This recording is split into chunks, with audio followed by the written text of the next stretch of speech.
I said our most honorable, charismatic, but for me the most affectionate chief guest, a genuine nationalist hero in an age when heroes are disappearing. We are very privileged to have him with us. Our academic star, Professor Ahmad. May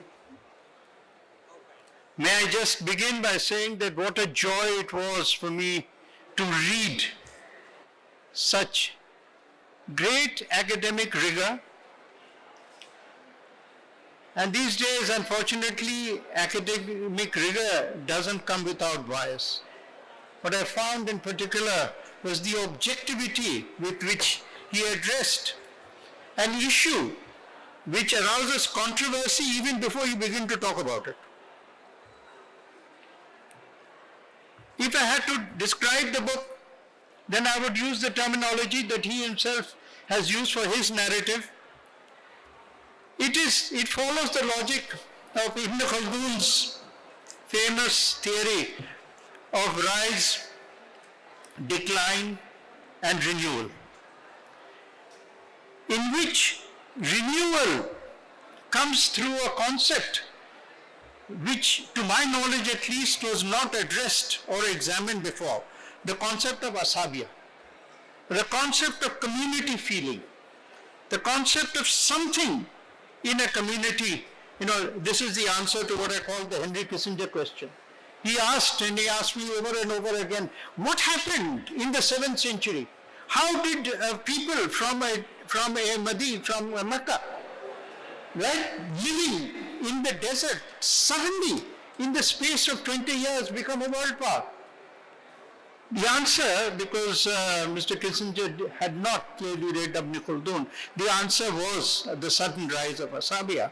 And for me, while asabiya's association has been very powerful and a very powerful fact of our history, it actually, I find it a problem in the modern era because its association and its legitimacy to the idea of royalty, and now its inability to transition into the nation state, when in fact asabiya could have been a force multiplier. And that, I think, is the reason why the third line of that triangle, rise, decline, renewal, why the third line of the triangle of renewal went missing in the history of Muslims in the 19th century. By the way, there is nothing called Islamic history. There is a history of Muslims. Islam is a faith. A faith is a belief. A belief, for those who do believe, is a constant.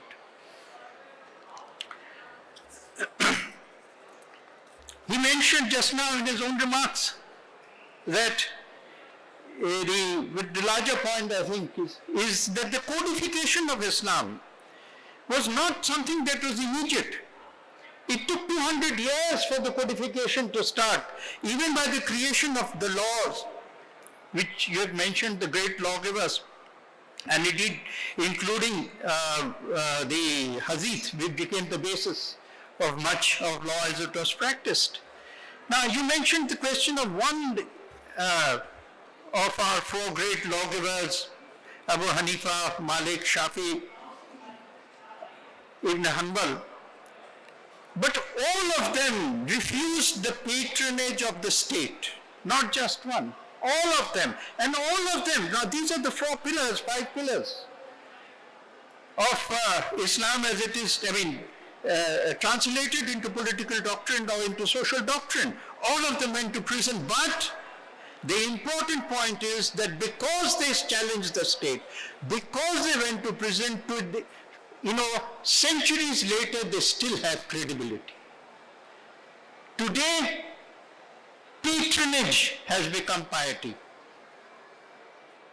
And that is the tragedy of our times, where even our ulama believe that they cannot survive without patronage. It's difficult for them to believe that the patronage of God is enough.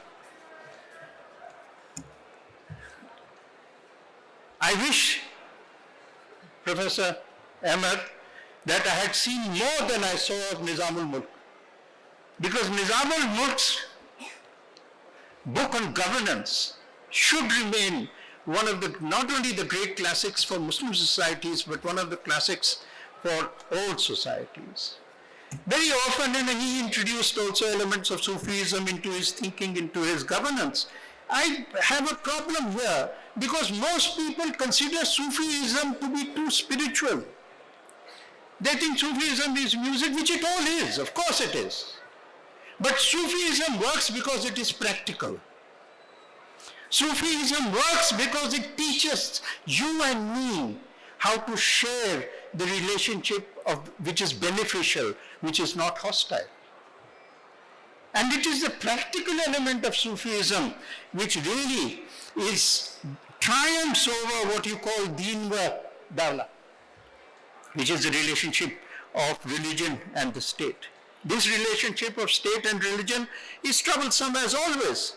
But why did royalty in all religions, not just in Islam, in all religions, why did feudalism need religion? Because feudalism did not have legitimacy or credibility with the people. It is not a system born of the people. So in order to sell themselves to the people, they used God. Don't mention it too loudly, but the King of England is still the head of the church. That hasn't changed.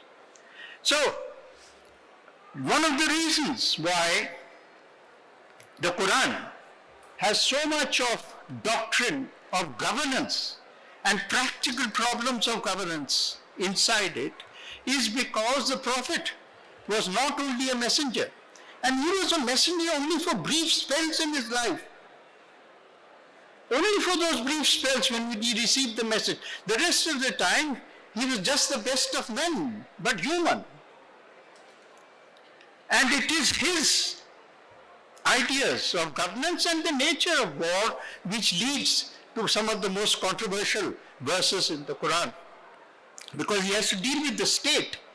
There are no comparisons, and please don't take me amiss, but I can't resist saying that if Jesus, for example, had become the king of the Jews, as many of his apostles wanted him to be, then Jesus would also have to lay a doctrine for the state.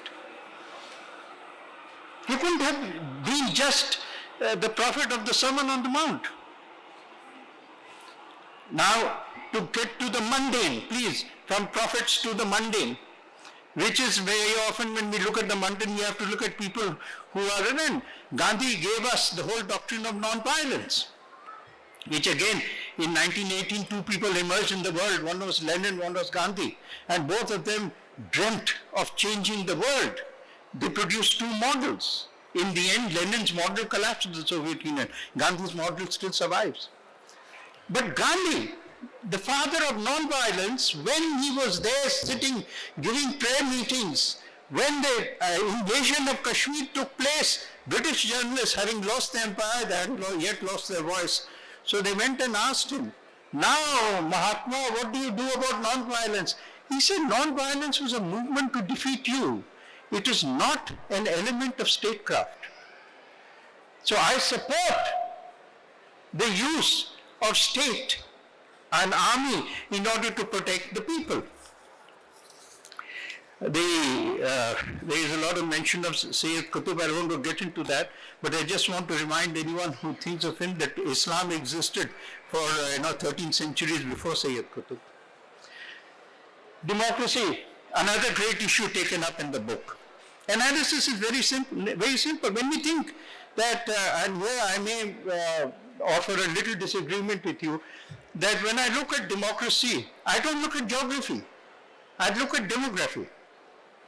How many people among the Muslim communities enjoyed democracy? The Indonesians do, Indian Muslims do.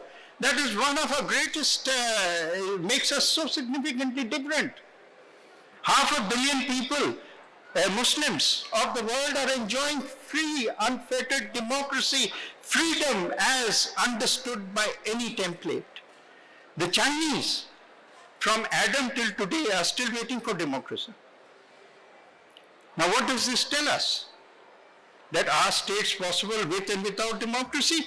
All I'm saying is that this is something that requires more consideration as we develop. But I, being a completely fundamentalist Democrat, I agree with you completely that democracy is the answer, but more than democracy, what we need today is a return of the knowledge society. In the book, you will find great descriptions of, and I'll give you only one example, which is the Abbasid, Khalif Aziz. He had a library of 1 million books. But that is not alone. There were book cities all over: Damashq, Aleppo, Basra, Nishapur, Rai, Tus, Balkh, Bukhara, Marv, all over. It succeeded not because you had a sword. These empires succeeded because they had the mind and they had knowledge. And here I am reminded of Al-Baruni's book on India. When he came with Mahmud of Ghazni. And then he stayed back for 3 years. He learned Sanskrit. And then he asks a question. He said, how come a people who have created, he looks at a well, just the well in which reservoirs in which, how come a people who understand physics, who can keep water clean, who can keep it nourished, who give life, how come they are defeated all the time on the battlefield? And he doesn't attribute it to martial arts. He attributes it to something which I think requires thinking. He says, these are people who had the highest knowledge, but their elite forgot something, that knowledge only grows when you give it away. It's a fundamental fact of knowledge. And maybe at some point, we need to rediscover, the decline of knowledge in Muslim societies, and that's where the decline begins, is the inability of Muslim societies to adapt and acquire printing. Amazing.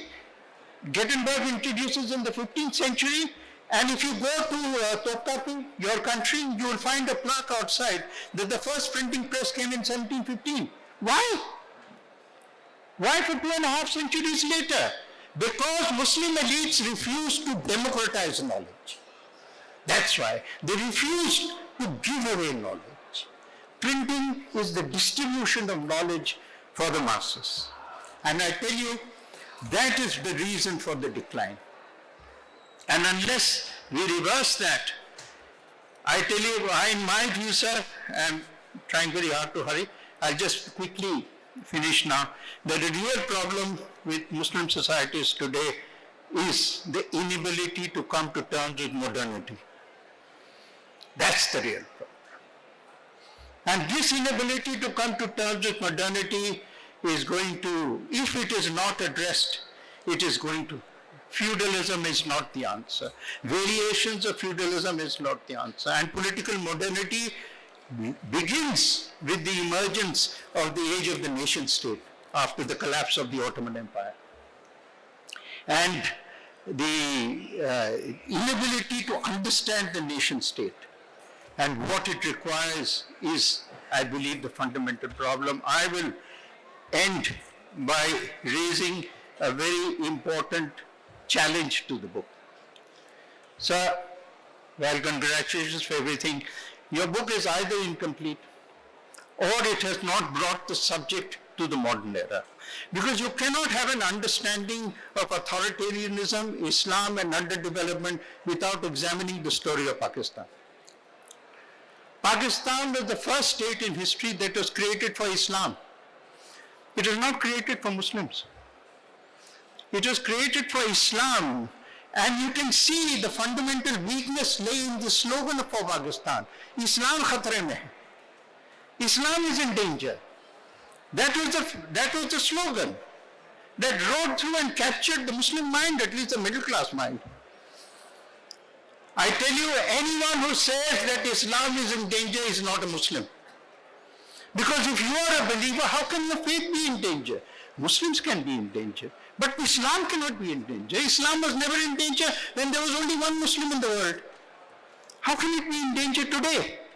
What right do you have to mislead the people with a false slogan and partition this country and create institutional, generational conflict into a society which has still not disappeared. Allah is Rabbul Alameen. Allah is not even Rabbul Muslimin. He's not only the Allah of just Muslims, he's the Rabb of the whole universe. You can't trap and imprison Allah into one nation state. Islam belongs to every Muslim. Pakistan doesn't belong to every Muslim. Jinnah, sir, was never a Muslim. Never a Muslim. I can recount you 10 things in order to justify it, but I'll just give you. He used to go abroad every year. Every year he would go, spend abroad. He never once went for Hajj. Not once. He used to stop in Cairo all the time. It was a minor detour. And Jinnah took Pakistan away from the philosophy of Baya, of companionship, of faith through a handshake, and made it into the faith of Sijda, but not Sijda to God, Sijda to the British. He maybe understood freedom, but he never understood independence. That is why Pakistan is the most dependent country in the world today. Maybe, sir, in your next edition, you will examine this. Thank you.